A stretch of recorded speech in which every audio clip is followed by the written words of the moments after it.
Hi there, welcome to another episode of Dr. Terry TV. In today's episode, I would like to share with you the different types of pigmentation that I see in clinic and the different solutions to kind of reduce their appearances. Now, pigmentation is really caused by an overproduction or uneven proliferation of melanin, which is the pigment that's produced by melanocytes, the cells that gives our skin our color. So the basic pigmentation that I've seen are freckles, which are small, flat, brown marks arising on the face and other sun-exposed areas. Now, these are normally inherited and are often seen in fair-skinned people, especially those with red hair. The next one, you have liver spots, age spots, solar lentigens, or sunspots. They really mean the same thing. It's caused by kind of sun damage and normally appears during middle age and can be either small or pretty large, depending on how much sun exposure you've had.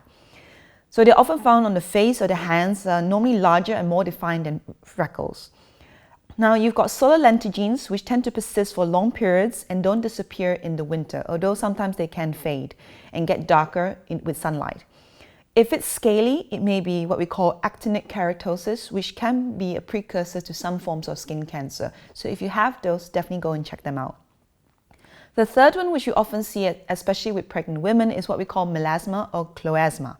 And this is a discoloration on the face like a mask or on the forehead, which occur due to hormonal changes, like I said, pregnancy or even on the birth control pill as well. The last one, which is what we call post-inflammatory hyperpigmentation or PIH. Now, this is pigmentation caused by inflammation, for example, acne, psoriasis, or even allergic reactions, or injury after a trauma, chemical peel, or even laser treatments. Prevention is always best, so you want to make sure you stay out of direct sunlight during the peak hours of the day and use sunscreen on a daily basis, even on cloudy days. Now, before you embark on any pigmentation treatment, it's really important to prepare your skin. What that means is using kind of the right active ingredients to kind of suppress your melanocytes so you don't go crazy after a treatment and actually make things worse. So whichever route you go down, either with a practitioner or a therapist, make sure you ask them, what is the routine or the protocol to prepare your skin before the treatment. So some of the treatments that can be offered are, number one, you can have actually chemical peels. Now, lactic and glycolic acid is really great for evening out skin tone. Now, there are different strengths to chemical peels, so you always want to start with the most kind of superficial one and the least strong, and then slowly build up, really, in a course of treatments.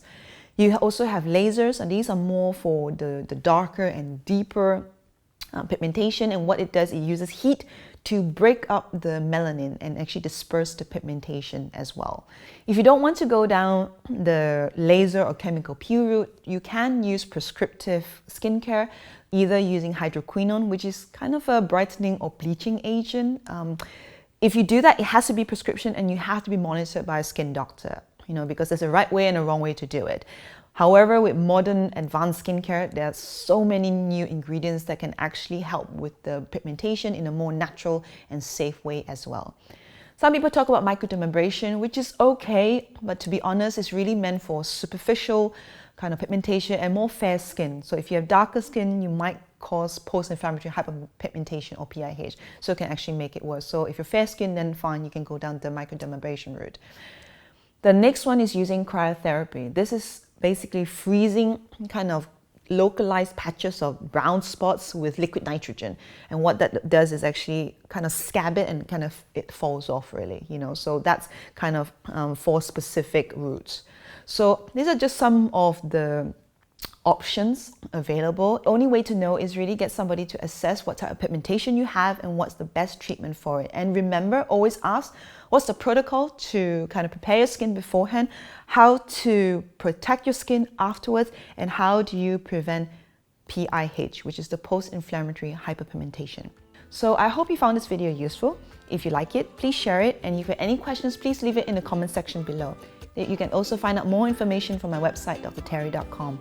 Until next time, stay beautiful and see you real soon at Dr. Terry TV.